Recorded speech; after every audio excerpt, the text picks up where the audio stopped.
If you do these 5 things, you're already living with more wisdom than most people will ever touch. Let's test yourself, because wisdom isn't found in books. It's found in the way you live, in the choices you make when no one is watching. And today I want to share 5 signs that you are building something rare, a free, unshakable mind. Take this as a mirror. See yourself in it. 1. You don't chase everything that shines. Most people are addicted to distraction. They live for dopamine hits. The next notification, the next trend, the next thing to post. But you know the difference between pleasure and peace. Pleasure is sugar. It fades as soon as you swallow it. Peace is bread. It nourishes long after it's gone. Philosophers warned us about chasing shadows. Epictetus said, "Freedom is the right to live as we wish." But wishing without wisdom is slavery. When you stop chasing every glittering thing, you start living on your own terms. And here's the secret. When you need less, you live more. 2. You refuse to be owned by your desires. Desire isn't the enemy. It's when desire owns you that you suffer. Modern life teaches us, the more you have, the happier you'll be. But the truth, the one who needs least is the one who is richest. Think about it. Who is freer, the billionaire with endless cravings, or the monk with an empty bowl but a full heart? Seneca warned, "It is not the man who has too little, but the man who craves more, that is poor." You've realized, self-control is not about restriction. It's about liberation. Because once you master desire, no one, not a marketer, not a politician, not even your own impulses, can control you. 3. You don't fight every storm. The world is full of chaos. Everyone wants you to join their battle, argue their cause, fight their wars. But wisdom is knowing when to stand still. Not every storm deserves your energy. Not every argument deserves your reply. Marcus Aurelius said, "You always own the option of having no opinion." Think about that power. While others are swept away by noise, you remain rooted. It's not weakness, it's restraint.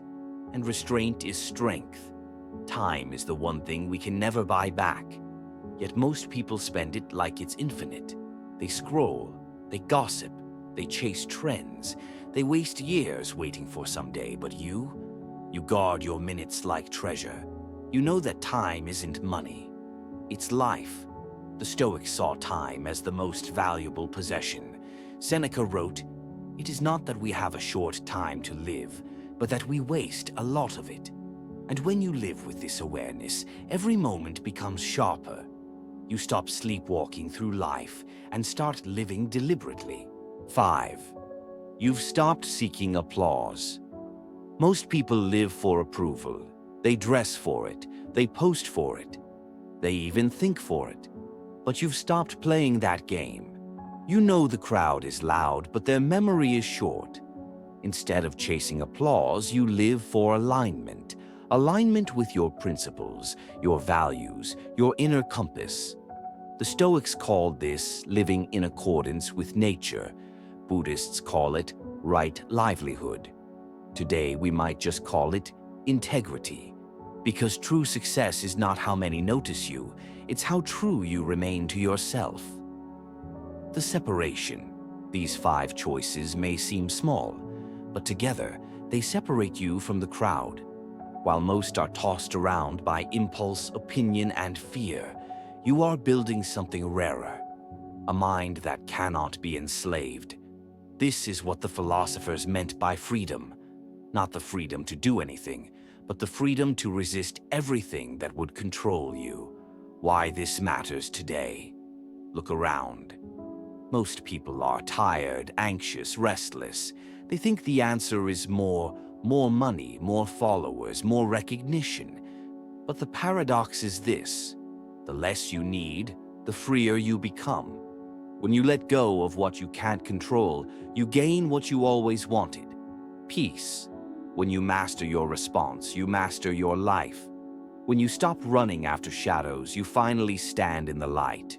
The hard truth: Most people won't do this. They'll trade their focus for noise, their years for vanity, their peace for the endless chase of more, but not you. Because if you've watched this far, you're already different. You're choosing the harder path, the path of discipline, reflection, self-mastery. You're doing what the Stoics, the Buddhists, the great minds of history all taught, mastering yourself before trying to master the world. Your challenge. So let me ask you, which of these 5 signs do you already live by? And which one do you need to strengthen? Drop your answer in the comments, because self-knowledge is the first step to wisdom.